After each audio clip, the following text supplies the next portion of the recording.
Olá, pessoal. Vamos aqui para o treinamento intensivo de Direito Civil, aula 2, Direito para não advogados.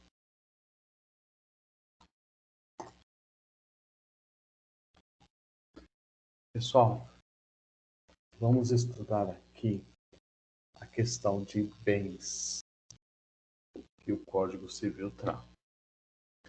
Um conceito são as coisas economicamente que têm valor. Qualquer coisa que sirva para satisfazer uma necessidade. Bens são valores materiais ou imateriais que podem ser objeto de uma relação jurídica. Toda relação jurídica entre dois sujeitos tem por objeto um bem, sobre o qual recaem direitos e obrigações. Estamos estudando, você que está acompanhando as videoaulas, direito é um conjunto de normas jurídicas destinado a regular condutas humanas entre pessoas. De forma, de um lado tem um sujeito ativo, do outro lado tem um sujeito passivo. E como objeto dessa relação, eu vou ter um bem. Um bem que pode ser material, palpável, ou imaterial, que é intangível, não é possível tocar, mas possui um determinado valor. Classificação.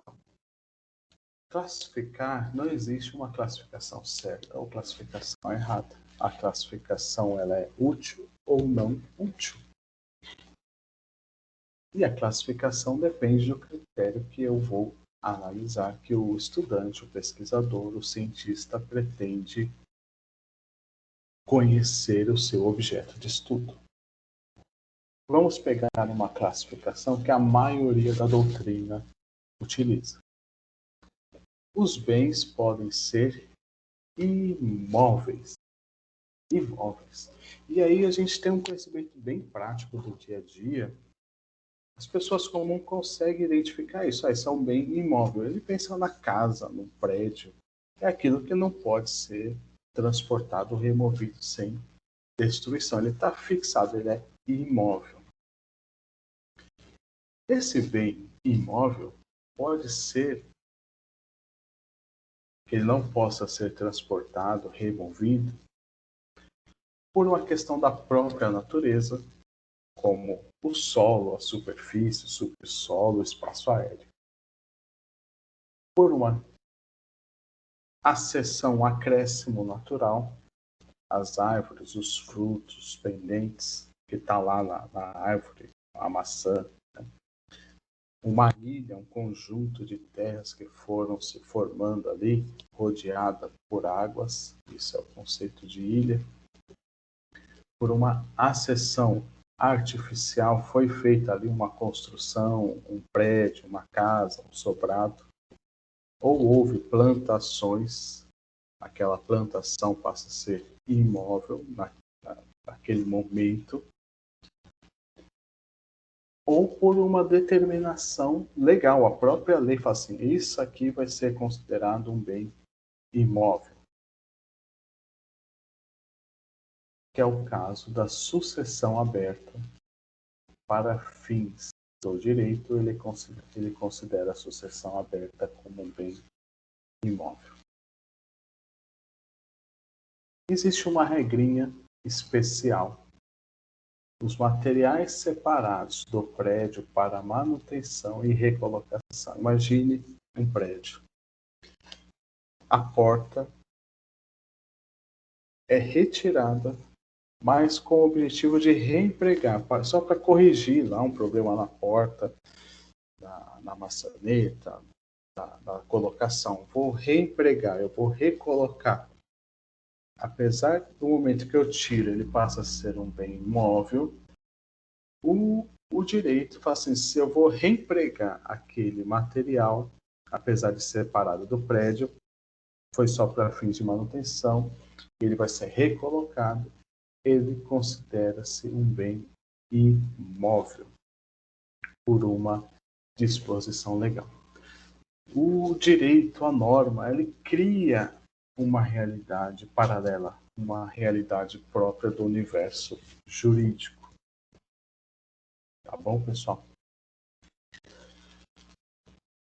O navio, a aviação, são bens móveis, sugêneres, que têm regras especiais, pois eles são tratados como se fossem bens imóveis, necessitando de registro e até podendo sofrer hipoteca.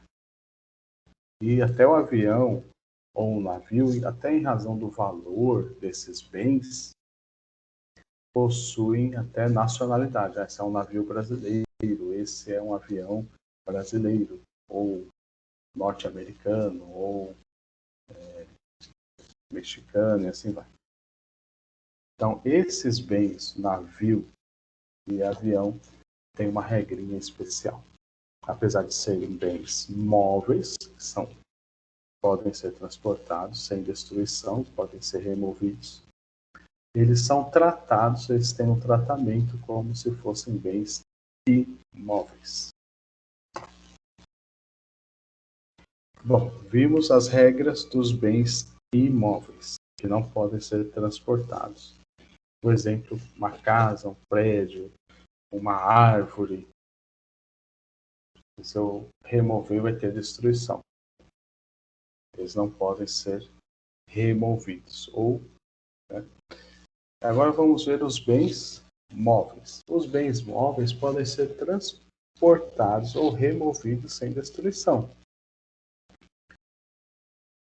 A própria lei pode determinar alguns casos que ele considera como bem móvel, a energia com valor econômico. A energia, o gás, a corrente elétrica, a legislação determina que esses são bens móveis. Os bens móveis se adquirem pela tradição, pela transferência, pela entrega, pela tradição. Os bens imóveis se adquirem pela transcrição da escritura pública no cartório de imóveis. Pessoal, quem é dono de uma casa, que é um bem imóvel? Quem é o proprietário? É aquele que está na matrícula do imóvel no registro de cartório de imóveis. É aquele documento que vai definir o dono, o proprietário. Ele se transfere mediante uma averbação da escritura pública no cartório de registro de imóvel. Já os bens móveis se transferem com a entrega. Eu fui lá, comprei uma caneta, comprei um celular, comprei um computador. Eu presumo o dono com a transferência, com a entrega do bem.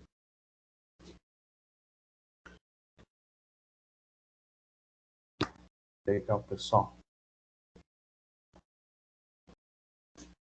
Os bens podem ser fungíveis. O que é esse termo fungível? Que podem ser substituídos pela mesma espécie, qualidade ou quantidade.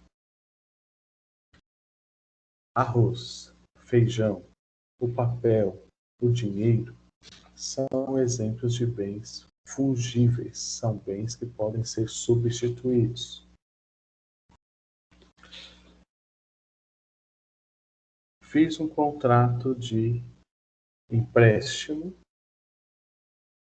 te emprestei R$ 1.000. Você precisa me devolver R$ 1.000. Qualquer R$ 1.000. Não precisa ser as mesmas notas que eu te emprestei. Te emprestei arroz. Posso te devolver qualquer arroz. Eu posso facilmente substituir a espécie, a quantidade e a qualidade. Os bens infungíveis são os que não podem ser substituídos. Exemplo, eu coloquei lá, você precisa, estou te fazendo um contrato de locação do carro com a placa XPTO, né? 3 letras. PZU. Então veja, como eu individualizei, você precisa me entregar o mesmo bem, o mesmo veículo, ele passa a ser um bem insubstituível. Você tem que me devolver o mesmo bem, o mesmo patrimônio. Um quadro. Eu comprei o quadro assinado pelo aquele pintor famoso. Eu quero aquele quadro. Você não pode me entregar qualquer quadro. Você não pode me entregar qualquer pintura. Eu quero aquela pintura específica daquele pintor lá reconhecido. Passa então a ser um bem insubstituível, um bem infungível. O contrato de mútuo, pessoal, às vezes você já ouviu falar esse termo. O que é um contrato de mútuo? É um empréstimo gratuito de coisas fungíveis. Faço um empréstimo gratuito de coisas fungíveis, de coisas que podem ser substituídas. E o comodato? O comodato é um empréstimo gratuito de coisas infungíveis, coisas que não podem ser trocadas. Quando você devolver, você precisa devolver o mesmo bem. O exemplo ali do carro, o exemplo de uma casa. Deixei ali aquela casa em comodato, deixei aquela casa ou deixei aquele veículo em comodato, um empréstimo gratuito de coisas infungíveis, você precisa restituir o mesmo bem. Aluguel. O aluguel já é um tipo de empréstimo oneroso que a pessoa paga de um bem infungível. Um bem infungível. Ele precisa devolver o mesmo bem ao término do contrato de locação. Fiz o contrato de locação de um bem, de um imóvel, um bem fixo, para fins residenciais. Ao término do contrato, eu preciso devolver para o proprietário, para a imobiliária, restituir a entrega das chaves daquele bem específico. Contrato de aluguel para fins empresariais, comerciais, a mesma coisa, ao término do contrato, preciso devolver o mesmo imóvel. É uma característica do contrato de locação. Outra classificação que podemos ter dos bens é a classificação de bens consumíveis e bens inconsumíveis. O que é um bem consumível? É cujo uso importa a destruição imediata da coisa. Admite-se apenas uma utilização. Exemplo, cigarro. A pessoa usou, acabou. O giz, ele vai se desgastando no decorrer do tempo. Os alimentos, a pessoa come, ele deixa de existir ali. A tinta da parede e etc. São bens consumíveis, são bens que vão acarretando na sua destruição. E os bens inconsumíveis são os bens que podem ser de uso reiterados. Podem ser utilizados diversas vezes. Exemplo ali, um vestido dura por um longo tempo, um sapato, e assim vai. Bens divisíveis e bens indivisíveis. Esse parece ser bem fácil também, né, pessoal? Até o próprio nome já traz a concepção. Divisível é o que pode ser dividido, partido em porções distintas, formando um todo ali perfeito. Eu divido uma quantidade de papel, uma quantidade de arroz, uma quantidade de feijão, uma quantidade de milho. São bens que podem ser divididos. Existem bens indivisíveis que não admitem essa divisão em porções, seja por uma questão legal ou da própria vontade das partes ou pela própria natureza da coisa. Uma joia, um anel, uma régua, uma herança. No caso, a própria lei determina que a herança é um bem indivisível. A herança é tida como um todo. Bens singulares e bens coletivos. Bens singulares são todas as coisas que, embora reunidas, consideram-se independentes das demais. São consideradas em sua individualidade. Por exemplo, uma casa, um livro, você consegue ter, ele existe por si só. Os bens coletivos, eles são um conjunto de bens singulares. Às vezes um conjunto de bens, eu tenho ali vários livros, que eles são por uma vontade ali daquela organização, daquele negócio, passa a ser como algo coletivo. A biblioteca passa a ser uma coisa só, passa a ser um bem coletivo. A massa falida é um conjunto de patrimônios ali daquela empresa que vai ser considerado como uma única coisa. O espólio, o fundo de comércio, existe ali uma reunião, um conjunto de bens agregados, formando um todo único. Os bens também podem ser classificados em bens principais e bens acessórios. Os principais é que existem por si só, têm uma existência própria. O solo, o crédito, uma joia, são alguns exemplos. E os bens acessórios? São a coisa cuja existência pressupõe um bem principal. Acessórios. Então, uma árvore pressupõe que existe um solo, um prédio, os juros. Os juros é acessório de um contrato principal. A cláusula penal é um acessório de um contrato ali em geral, né? Os frutos são acessórios de uma árvore, ou os frutos civis também, de um contrato, de um outro contrato. Existe uma regrinha muito falada que o acessório, o bem acessório, segue o principal. Quem for o proprietário do principal também será o proprietário do acessório. Em regra, se não for negociado de forma diferente, os acessórios seguem a mesma lógica do principal. Veja, eu tenho um contrato ali de prestação de serviços e eu tenho como acessório uma cláusula acessória, juros, cláusula penal, multa.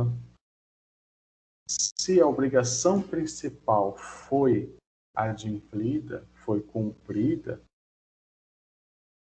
os juros e a cláusula penal, a multa, foram atendidas também, deixa de existir porque segue a mesma consequência do contrato principal.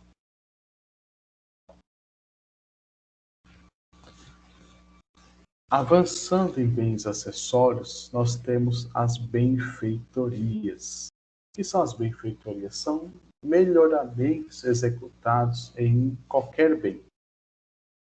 Elas podem ser necessárias, úteis ou voluptuárias.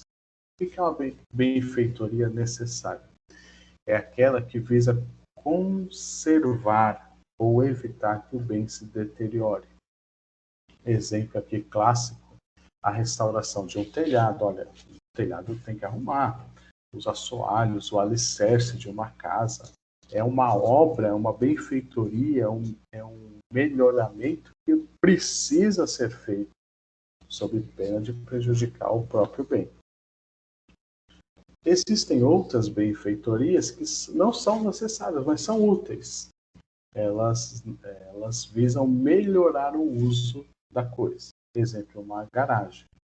Bom, era necessário fazer uma garagem? Não, não é necessário fazer uma garagem, mas foi algo útil, foi algo que acrescentou, que melhorou aquele bem.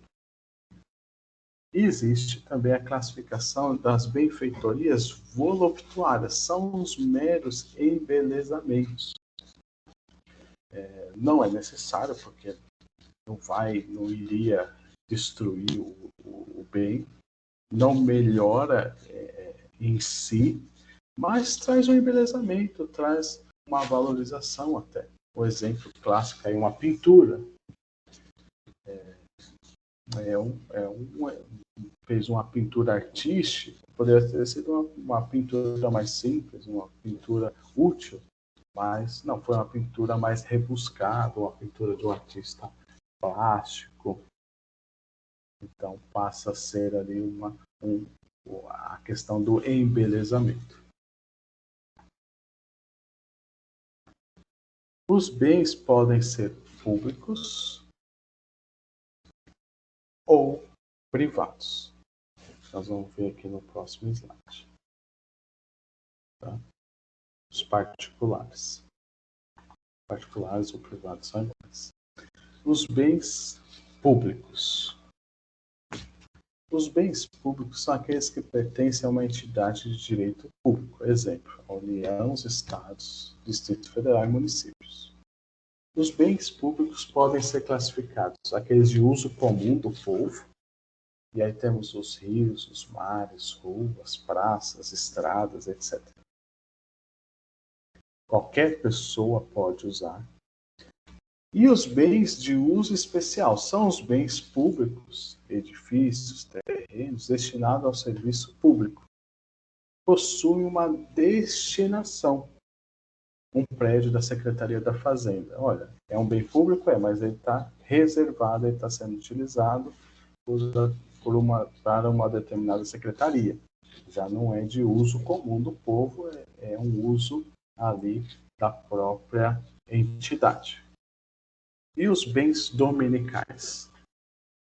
São os bens que constituem o patrimônio da União, dos Estados, Distrito Federal e município que não estão afetados de uso especial. Algum terreno, tá lá. Às vezes, vamos supor, imagine, a secretaria ali da Receita Federal estava utilizando um determinado prédio e eles mudaram para um outro prédio. Aquele prédio anterior, que hoje, nesse exemplo, está vazio, está sem utilização, faz parte do patrimônio, só que está sem utilização, está sem uso especial. Então, é um bem dominical. Tá? São bens, pode ser considerado dentro dos bens dominicais, são bens que fazem parte do patrimônio, mas não estão sendo utilizados.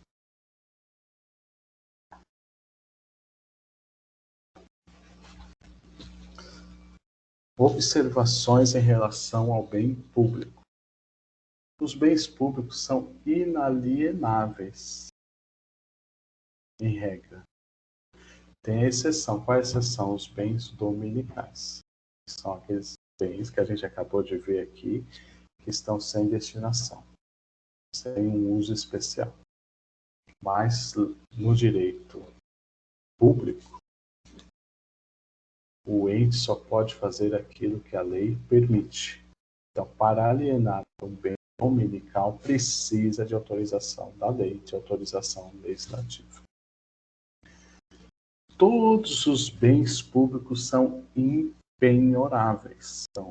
Não pode recair uma penhora sobre esses bens. E não podem ser hipotecados, dados em garantia. Nem podem ser objeto de uso capião. Tá? Também não pode ser objeto de uso capião. Os bens públicos de uso comum do povo pode ser gratuito ou oneroso. Também pode ter situações em que pode ser um museu, por exemplo. Tá? Um museu ali, então a prefeitura de uma determinada cidade, o uso, apesar de ser comum do povo, pode ser cobrado ali um valor de ingresso. Vimos os bens públicos, vamos ver aqui os bens particulares. Os bens particulares são os bens que pertencem às pessoas físicas ou pessoas jurídicas, que possuem ali um fim particular. Um carro, um automóvel, são exemplos de bens particulares. Bem de família. Bem de família cai bastante em concursos, em provas. E muita gente conhece ou já ouviu essa expressão, um bem de família. O que é um bem de família?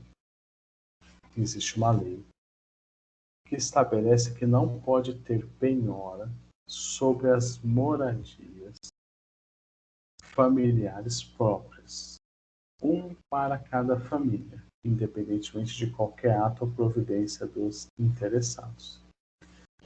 A casa onde as pessoas moram, residem, sendo um único bem, é considerado bem de família. Não pode ser penhorado para pagamentos, por exemplo, de dívidas civis, dívidas trabalhistas. O bem de família pode ser objeto de penhora quando débitos fiscais provenientes do próprio imóvel. Então, essa regrinha da impenhorabilidade do bem de família tem exceções. Uma delas, as despesas, as dívidas geradas pelo próprio imóvel, dívidas fiscais, como o IPTU, o ITR, são exemplos aqui. Ou os débitos trabalhistas relacionados aos empregados que trabalham naquele imóvel, naquela residência. Uma diarista ou uma empregada doméstica foi demitida, não foi pago os direitos trabalhistas. Nesse caso, em que ela trabalhou naquele imóvel, é uma exceção à regra de impenhorabilidade do bem de família. Quando a pessoa for proprietária de mais de um imóvel, o bem de família será o bem de menor valor, salvo se estiver expresso na escritura pública que o bem será de maior valor. Tá? Então, essa regrinha também está prevista na legislação. A pessoa tem mais de um imóvel, o bem de família vai ser considerado o de menor valor. Para ser considerado o maior valor, precisa estar escrito na escritura pública e registrada junto ao cartório de imóveis.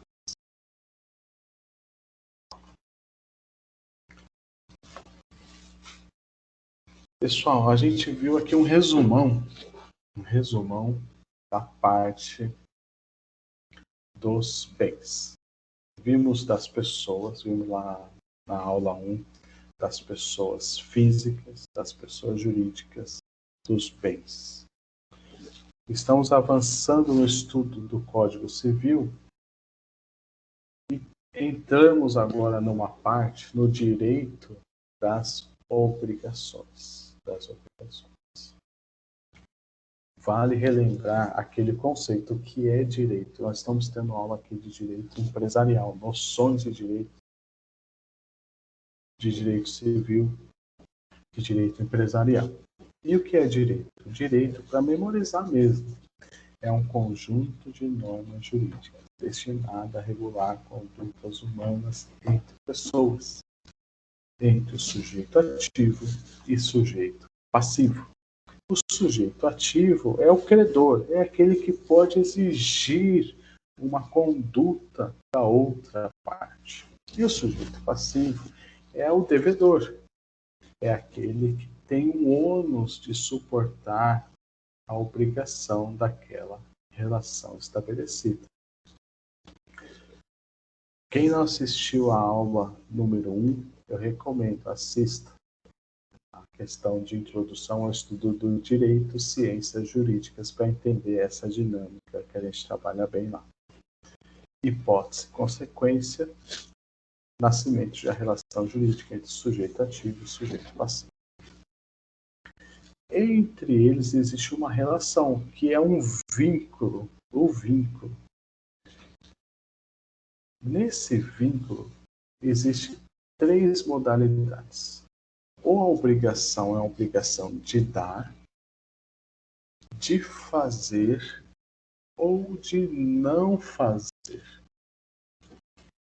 Sempre as obrigações serão dentro desses 3 modais. Ou a obrigação é de dar, ou de fazer, ou de não fazer.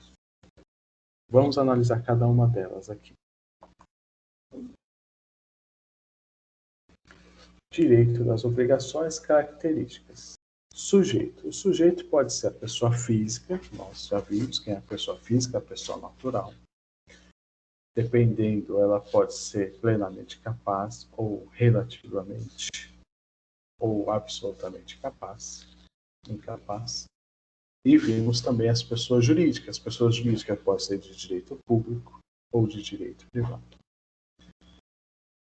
Elas vão ser sujeitas de direito. A pessoa física ou a pessoa jurídica. Pode se representar ativa ou passivamente na relação obrigacional. Ela pode, essas pessoas, física ou jurídica, elas podem estar numa relação onde ela é o sujeito ativo ou o sujeito passivo. O sujeito ativo é o credor, que pode exigir a prestação que é devida. O sujeito passivo é o devedor, que deve realizar a prestação. O objeto dessa relação das obrigações, aqui estamos falando de obrigações em geral, o objeto é a prestação, é a conduta que precisa ser realizada. E aí pode ser dar, fazer ou não fazer. Importante, a prestação deve ser lícita. O que é lícita? Está de acordo com a lei. Ilícita é aquilo que é contrário à lei. Possível. Vamos fazer um contrato entre as partes de algo que seja possível, de possível ocorrência. De algo que vai ser determinado, você vai precisar entregar algo que eu já determino, ou que eu vou determinar, ou que vamos determinar, que vai ser determinável e economicamente apreciável, tem uma referência de valor.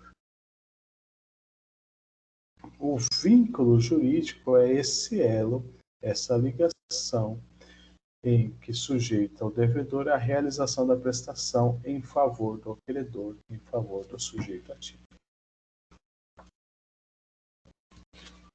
Espécie de obrigações.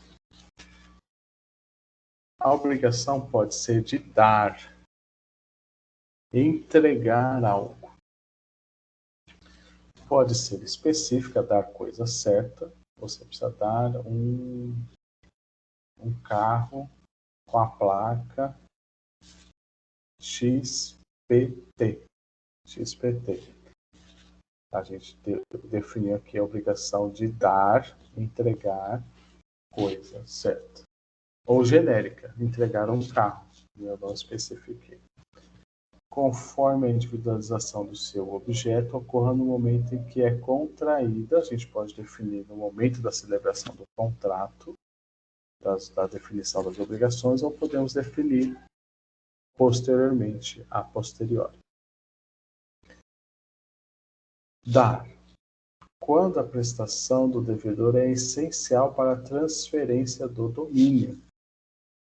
num contrato de compra e venda, vamos fazer um contrato de compra e venda, um dos requisitos é entregar o bem para que eles tenham domínio sobre aquele bem. Entregar a prestação do devedor consiste em propiciar o uso e gozo da coisa. Comprei um celular. O comprador adquire o celular, ele vai poder usar, usufruir, gozar, aproveitar aquela determinada coisa, aquele determinado bem que foi o objeto de um contrato de compra e venda. E lembrando que os bens móveis se transferem com a tradição, com a entrega.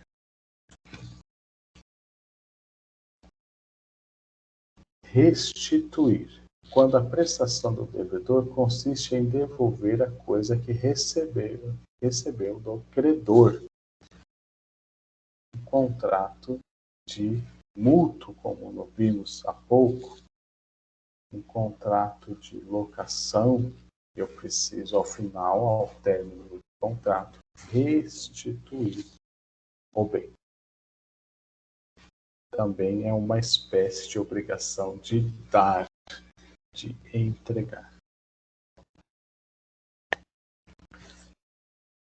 Dar coisa certa. O devedor que se compromete a entregar um bem com as características individuais específicas e delimitadas. Empréstimo de um carro com a obrigação de devolver um outro carro da mesma marca, o mesmo ano, a mesma cor, o mesmo valor. Então, fizemos um contrato aqui, você se obriga a devolver o mesmo carro, ou se obriga a devolver um carro com as mesmas especificações, você tem, é uma obrigação de dar coisa certa. E posso ter relações em que a gente define que a obrigação é dar uma coisa incerta. Se compromete a entregar um bem, eu defino, precisa estar definido pelo menos o gênero e a quantidade igual ao tomado. Mas a qualidade é incerta. O ato de escolha, se não tiver previsto, a lei fala que cabe ao devedor. Exemplo, empréstimo de um carro com a obrigação de devolver um outro carro do mesmo valor. A cor, o modelo, o ano de fabricação fica por conta do devedor. A isso se dá o nome de concentração. Veja, pessoal, quando eu faço um contrato de obrigação de dar coisa incerta, eu preciso definir pelo menos o gênero e a quantidade. Olha, você tem a obrigação de me dar um carro. Eu defini o gênero e a quantidade 1. As outras, se o contrato não define, a escolha cabe ao devedor. Por isso que no direito das obrigações é importante que o contrato especifique para depois não ter conflitos. Não foi isso que foi combinado. Por isso, a tendência é sempre estabelecer obrigações de dar coisa certa. Já define as regras no começo. É o mais recomendável, se for possível, dependendo, como a gente está vendo a teoria geral aqui dos contratos, teoria geral das obrigações, pode acontecer daquele negócio especificamente não dar naquele momento de definir a coisa. E isso pode gerar algum conflito lá na frente. Espécies de obrigações. Vamos ver agora a obrigação de fazer. Vimos a obrigação de dar, pode dar coisa certa, dar coisa incerta. Mas mesmo na coisa incerta, isso cai muito em prova. O pessoal precisa estar definido gênero e quantidade. Tá? Obrigação de fazer é aquela pela qual o devedor se obriga a prestar um serviço ou entregar algo ao credor. Contrato de reforma de uma casa. Fazer a reforma de um salão. Veja, consiste em efetivamente fazer algo. Prestar um serviço. Precisa reformar o prédio, precisa reformar o salão. Veja, às vezes, aquela obrigação, eu não quero o dinheiro. Não quero que você me devolva o dinheiro. Eu quero que você faça aquilo que você prometeu que iria fazer. Que você preste, que você faça. Eu não quero a entrega de um bem móvel. Eu quero a prestação de um serviço, que você faça, que você tenha um comportamento. Essa é uma obrigação de fazer. A obrigação de fazer pode ser fungível. E aí vamos pegando aí um pouquinho dos conceitos que a gente já aprendeu. Fungível é que pode ser substituído, relembrando. O devedor se compromete a fazer um ato ou serviço.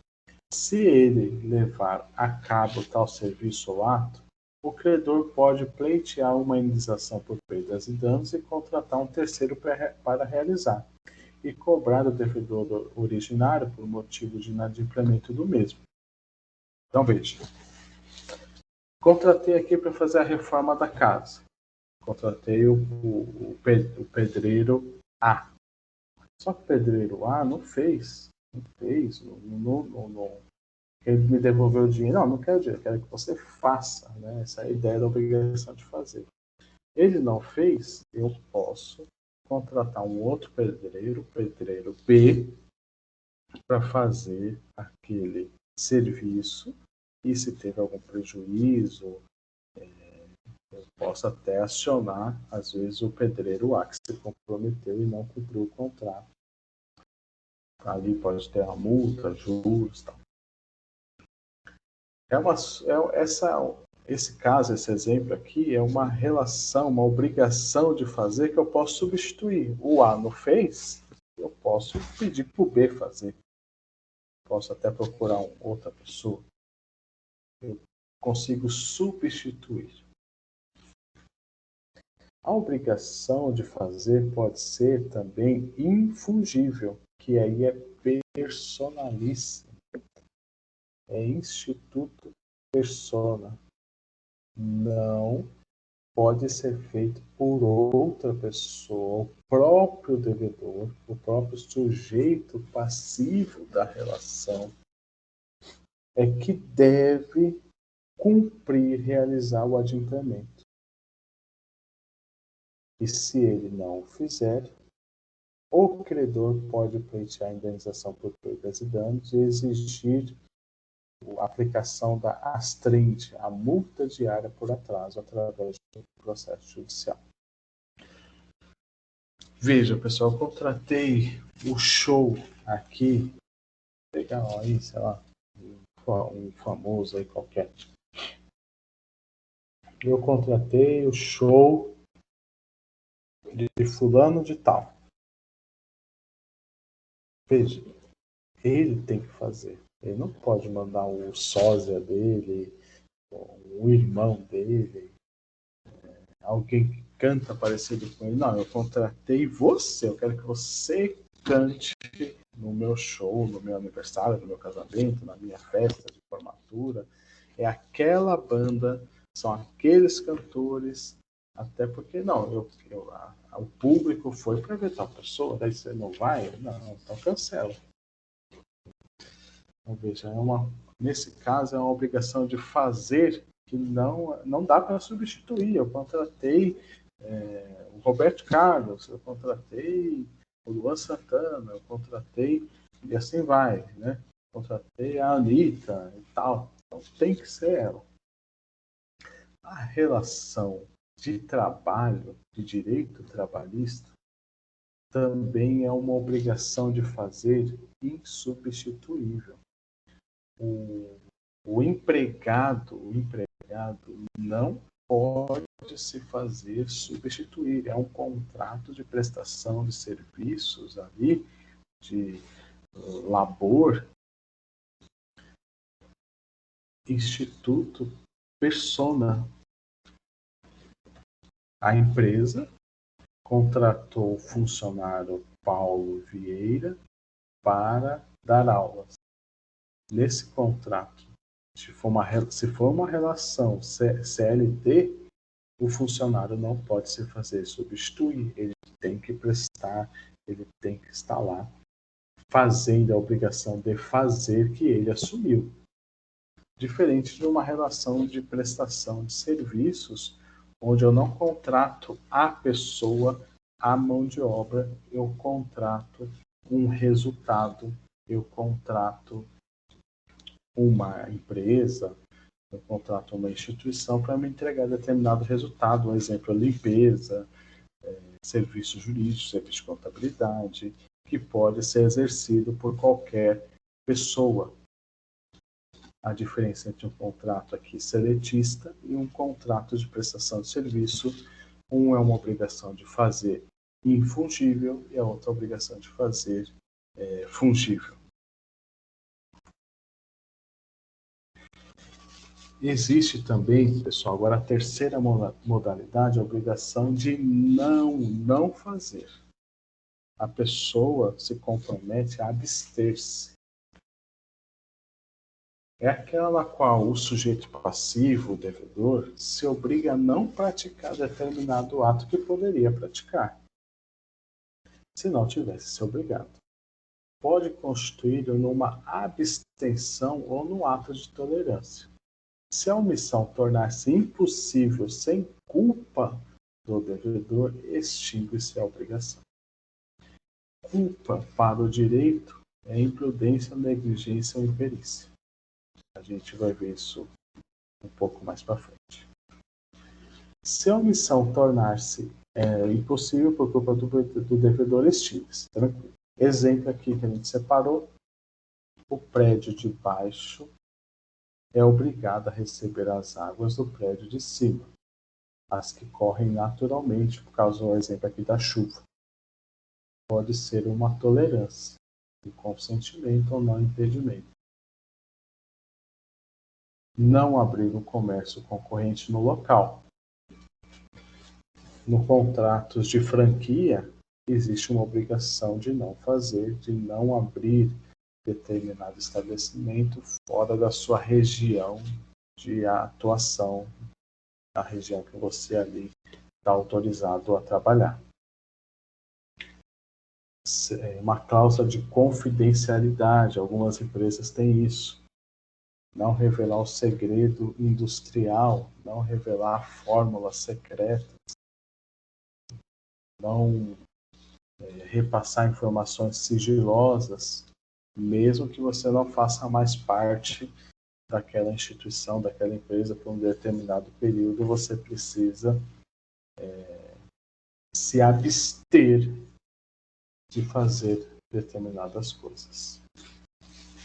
Isso pode estar previsto nos contratos, nas obrigações em gerais. É uma obrigação de não fazer. Veja, nesse caso, eu não quero que dinheiro. Eu quero que ele não abra um estabelecimento na região que ele não está autorizado. Porque ele assinou esse contrato. Ele só pode atuar na região que ele tem autorização. Veja, eu não quero dinheiro. Eu quero que ele deixe de fazer. É uma obrigação de não fazer.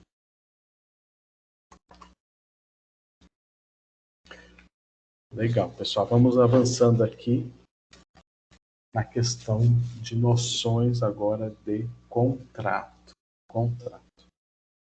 Contrato é um acordo entre as partes.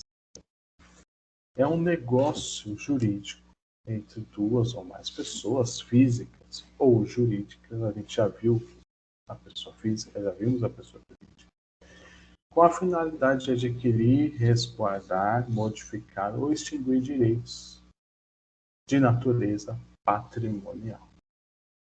Todos os contratos são atos jurídicos bilaterais, envolvendo no mínimo duas pessoas, que resultam numa conjunção de duas ou mais vontades. As pessoas falam assim, olha, vamos fazer um acordo aqui? Eu quero assim, eu quero assim. Então, existe uma formalização, pode ser um contrato escrito, um contrato expresso, que é o mais recomendado. Pode acontecer um contrato verbal, né? Um contrato tácito ali, um contrato não expresso. Quais são os requisitos de validade para tornar aquele contrato exigível, às vezes até por uma ação judicial? Primeiro, agente capaz. Lembrando que quem é o agente capaz? Aquele que está representado, assistido, ou for plenamente capaz de praticar por si só os atos da vida civil. As pessoas jurídicas, elas, por ser uma ficção, elas são representadas conforme determina o seu ato constitutivo ali, seja um contrato social, seja o seu estatuto. O objeto dessa relação entre o sujeito ativo e o sujeito passivo é um bem, precisa ser um objeto lícito, que a lei não proíbe. Precisa ser possível e que economicamente apreciável, ter a apreciação de um valor. Forma prescrita, tá? A forma prescrita, então a gente precisa que ou a própria lei vai definir como deve ser, principalmente nas questões aí que envolvam bens imóveis, onde a própria lei determina que precisa ter escritura pública e registro no cartório de imóveis, é uma forma prescrita, ou o casamento, a lei determina o ritual, o processo que precisa ser realizado para celebração do casamento, ou não vedada em lei. Lembrando que no direito privado, tudo que não for proibido é permitido. Se a lei não estabelece uma determinada forma e a lei também não proíbe, então passa a ser um objeto lícito. Acordo de vontades. As pessoas fazem contratos, assumem obrigações, precisa ser uma vontade livre. A pessoa precisa estar consciente, ela precisa estar com seu pleno discernimento, entendendo o que está assumindo ali. Que pode ser expresso, como a gente falou, está previsto, todo mundo assina, ou tácito, que foi um acordo verbal, foi um acordo que foi acontecendo, mas não está formalizado isso no contrato. O consentimento voluntário é o elemento essencial dos contratos. A pessoa não pode ter assumido uma obrigação por uma coação, ela foi coagida, ela foi enganada, ela foi ameaçada, enfim.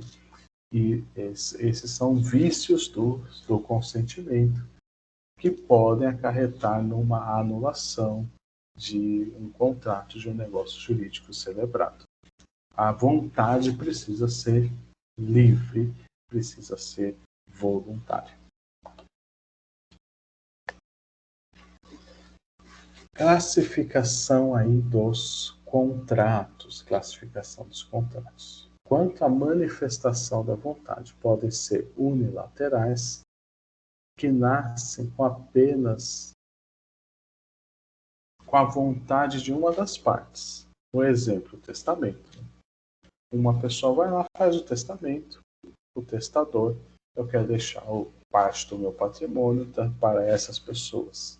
Só basta a vontade de uma pessoa. Bilaterais. Os contratos bilaterais são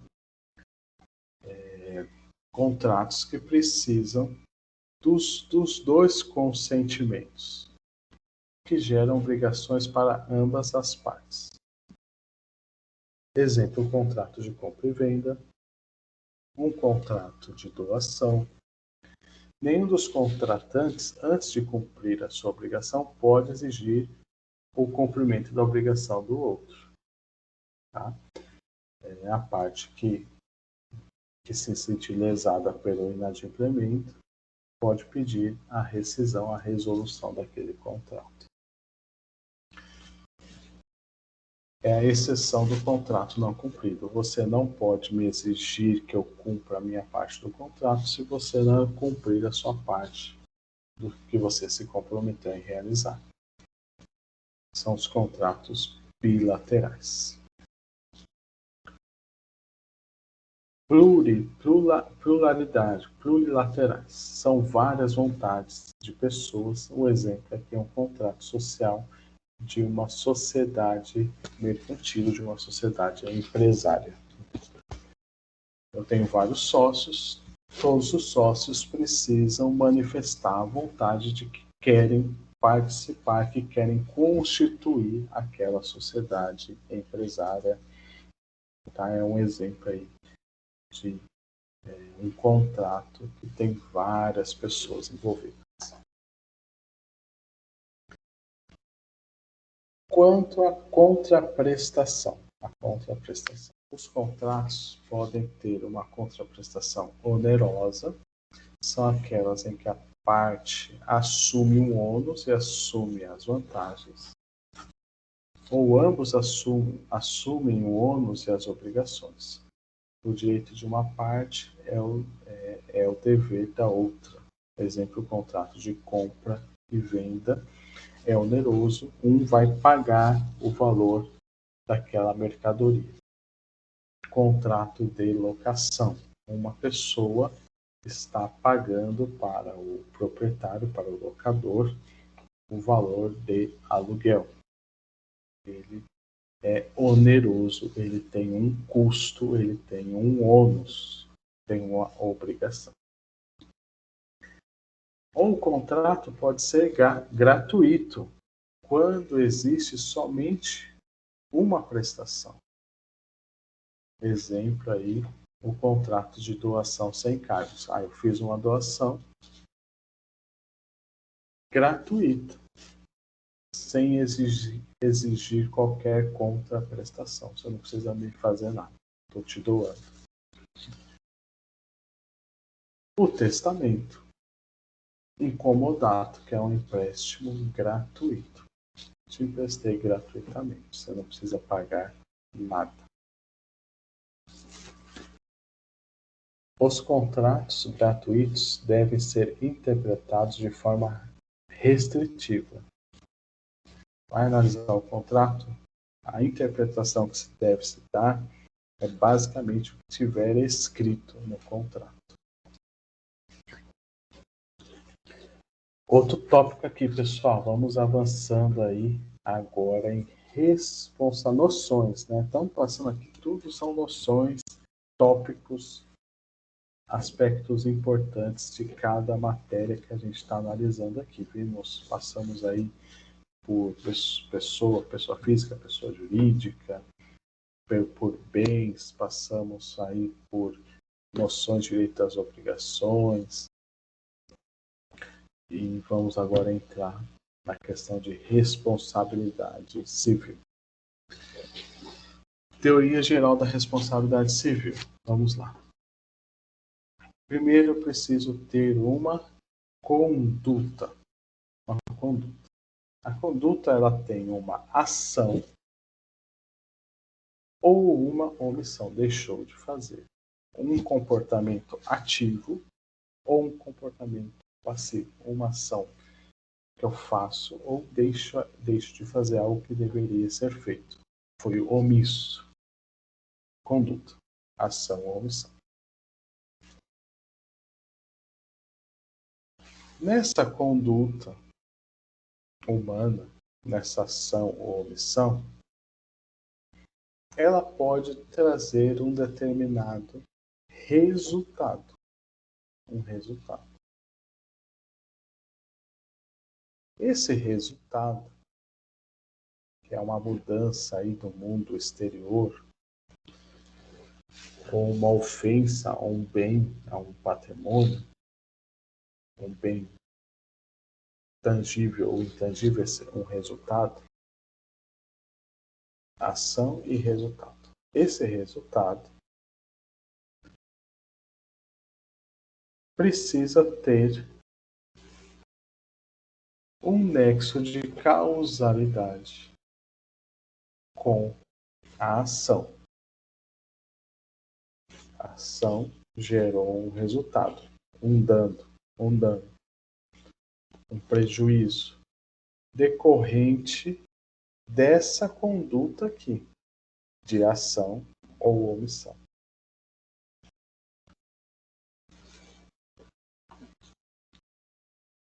E eu analiso na conduta se houve dolo ou se houve culpa. O que é o dolo? O dolo é a intenção de causar dano, a intenção de prejudicar a outrem. Esse é o conceito de dolo. Um dolo direto, em que eu assumo o resultado. É isso que eu quero bater o carro, pego o carro e tenho uma ação, uma conduta ativa e dirijo, miro no outro veículo e bato. Tá? Causei um resultado, um dano material. E existe um vínculo. Esse dano foi decorrente desse comportamento.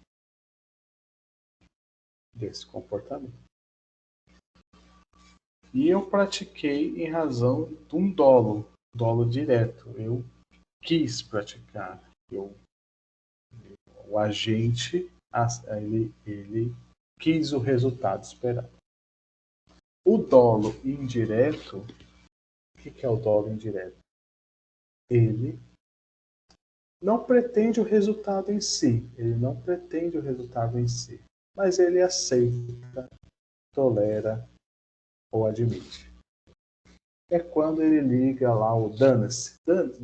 Dane-se, né? Que se dane. Dane-se. Bom, esse dane-se, se der, deu lá, ele liga lá o botão lá, ele não queria, mas ele aceita, ele admite, ele tolera. Isso é um dolo indireto. Dolo indireto. Tá? Dolo indireto. Bateu? É até bom que bateu mesmo. Ele aceita, ele admite, ele tolera o resultado. Isso é o dolo indireto. E existe também a culpa. A culpa. Imprudência. Existem as modalidades de culpa. Imprudência, negligência ou imperícia. Imperícia é a falta de conhecimento técnico. Imperícia é a falta de conhecimento técnico. A negligência é a falta dos cuidados necessários. Foi negligente, ele deixou de tomar os cuidados necessários. Ou ele foi imprudente, ele acreditou demais, ele fez demais, ele passou dos limites. Ele teve uma ação, ele acreditava muito nas suas habilidades e acabou sendo imprudente. Tá? Independente de imprudência, negligência ou imperícia, todas elas se referem-se a uma modalidade de culpa. E a culpa é um elemento que traz a responsabilidade civil. Ele vai responder pelos seus atos. Excludentes. Excludentes. O que exclui a culpa? O que exclui? Quais são as excludentes? Culpa exclusiva da vítima. Olha, aconteceu esse dano, aconteceu essa situação, ela que entrou na frente do carro, eu estava dirigindo, ela entrou ali, ela se jogou. Foi uma culpa exclusiva da vítima. Comprovando a culpa exclusiva da vítima, eu quebro o nexo de causalidade, tirando a responsabilidade civil do agente. Caso fortuito ou força maior. Caso fortuito, por questões aí da natureza, foi um acidente, foi uma questão de uma tempestade, foi uma questão do vento, a questão da enchente, questão da natureza, ou por fatos totalmente ligados a terceiros. Eu não tenho nada a ver com isso.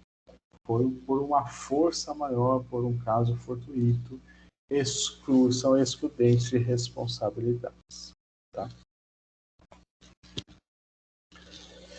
Pessoal, aqui a gente termina a teoria geral da responsabilidade civil. Uma pincelada aqui, um resumão. Vamos dar um resumão aqui também em direito de família, regime de casamento. Passando um pouco mais para frente no código, bem resumo aqui quais são os principais regimes de casamento. Regime da comunhão universal. Esse regime importa na comunhão de todos os bens adquiridos antes ou depois do casamento pelos cônjuges. Nesse caso, da comunhão universal, é necessário um pacto antinupcial, formalizando a decisão, a escolha pelo regime da comunhão universal, porque ele é uma exceção. Os dois vão se casar, ele tem patrimônio, ela tem patrimônio, os dois se casam, não importa se é antes ou depois do casamento, tudo passa a ser dos dois. Regime da comunhão universal de bens. Tá? Vamos para a regra. Qual que é a regra geral? Se ninguém falar nada, se ninguém fizer um acordo antes de casar, a regra do regime da comunhão parcial de bens. Comunhão parcial de bens. Comunicam-se, de modo geral, todos os bens adquiridos após o casamento. Cada um tinha uma vida ali, casaram-se. Daqui para frente, os bens que forem adquiridos pelo cônjuge, ou mesmo que esteja apenas no único nome deles, presume-se que são dos dois. Ficam excluídos os bens que cada um possuía antes de casar, bem como os que vierem depois por doação. Se eu fizer uma doação específica para um dos cônjuges, né, com a cláusula de incomunicabilidade, o outro não terá direito, ou de sucessão. Antes de eu casar, eu tinha um apartamento. Eu casei, vendi e comprei um outro apartamento com o recurso daquele anterior. Houve uma sucessão daquele patrimônio, uma subrogação, tá? De bens particulares, subroguei. Ou também por sucessão na questão da herança. Recebi uma herança dos meus pais, por exemplo, e eles também não se comunicam.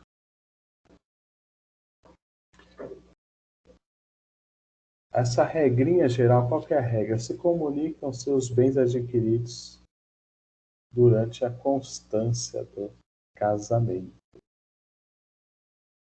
Tem algumas exceções aí, que a gente depois vê com mais calma, tá bom? Regime da separação total de bens. No regime da separação total, não importa se antes ou depois do casamento, o que cada um tem é de cada um. Não se comunica, não interfere no patrimônio do outro. Os nubentes devem fazer uma dupla declaração no pacto antinupcial, estipulando expressamente que não se comunicam nem os bens anteriores, nem os bens posteriores ao casamento, ficando sempre cada um só com o que é seu.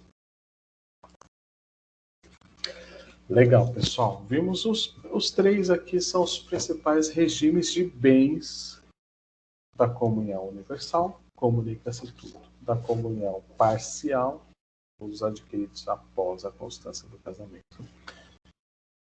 E da separação total. Tem outros regimes, mas esses são os mais utilizados. Um pouquinho aqui de parentesco, direito de família, parentesco. Vamos lá, pessoal. Nasceu. Existe o parentesco sanguíneo, o parentesco natural. E com o nascimento, com vida, você já traz um vínculo com essas pessoas. Linha ascendente, que vem antes. Nós temos ali, primeiro grau, os pais. Subindo, segundo grau, os avós. O terceiro grau, bisavós. Quarto grau, tataravós, e aí vai embora. Certo? Bisavós, trisavós, tataravós, e aí vai. Na linha descendente, filhos, netos, bisnetos, trinetos, tataranetos, e aí vai. A pessoa nasceu, ela tem um vínculo natural, um vínculo sanguíneo com os ascendentes e os descendentes. Para a legislação, é importante até o quarto grau, que é o que a legislação, o Código Civil determina.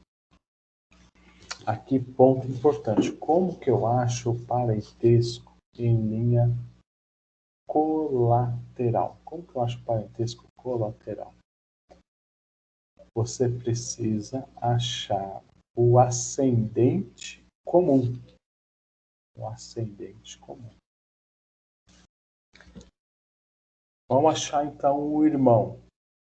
Eu tenho que subir nos pais, que é o ascendente comum, primeiro grau, e descer para o irmão. Então, o irmão é parente de segundo grau.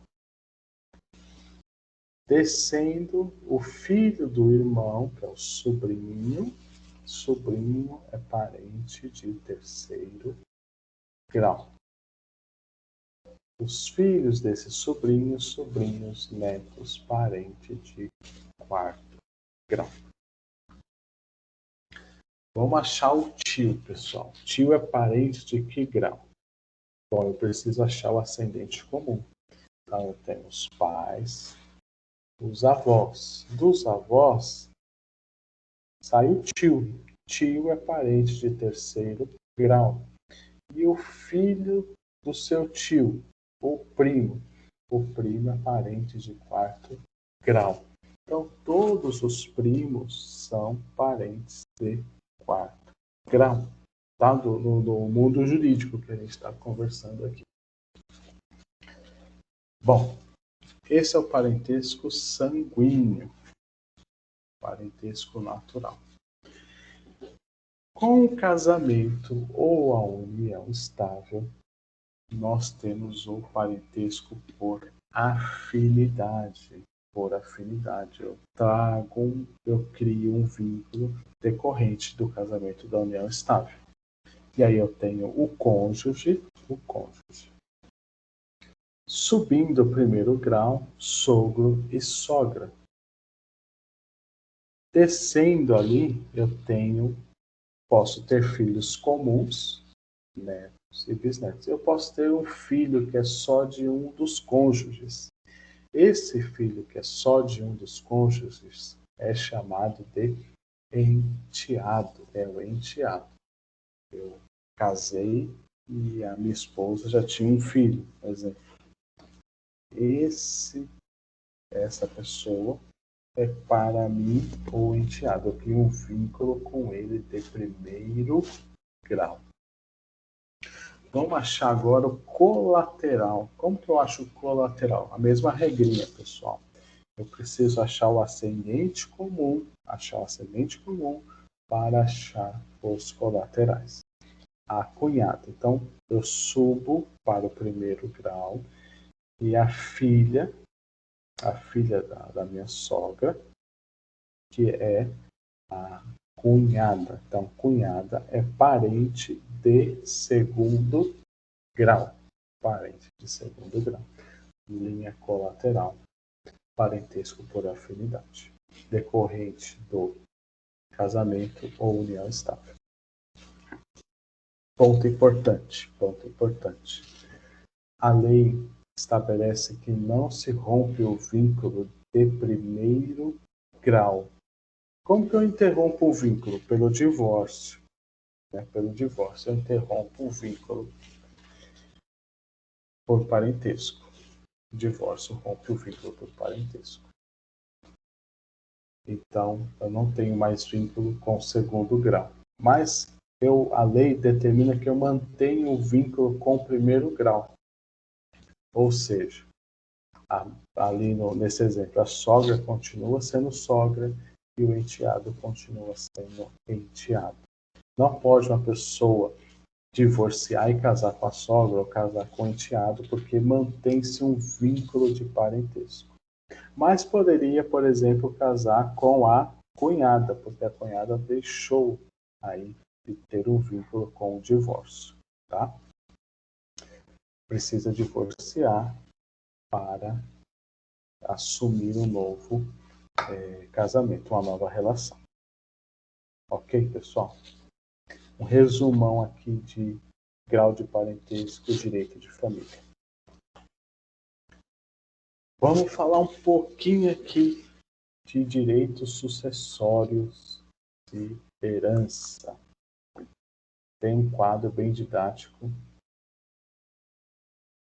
Ali tem o casal. Quem são os herdeiros necessários? Primeiro, os descendentes, filhos, netos. Depois, os ascendentes, pais e avós.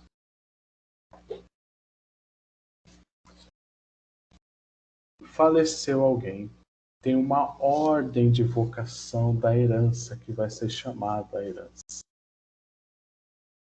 Os mais próximos, uns excluem os outros em cada categoria. Os mais próximos excluem os mais remotos. Então, primeiro serão os descendentes, os filhos, os netos. Não tem descendentes, o casal ali, o falecido, de cujos faleceu, não tem descendentes. Vai para os ascendentes. Não, os ascendentes já são falecidos, não têm ascendentes, então vai para o cônjuge ou companheiro que vem da união estável. Não tem cônjuge,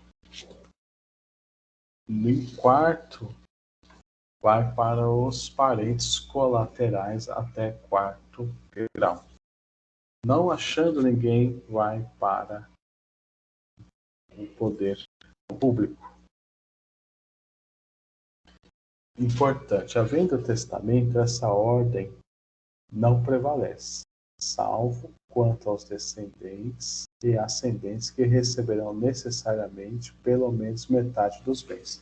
O testador, ele pode fazer uma destinação do seu patrimônio de 50%. Ele pode fazer um testamento de 50%. Os outros 50% do patrimônio dele, existe uma destinação legal. Ele não pode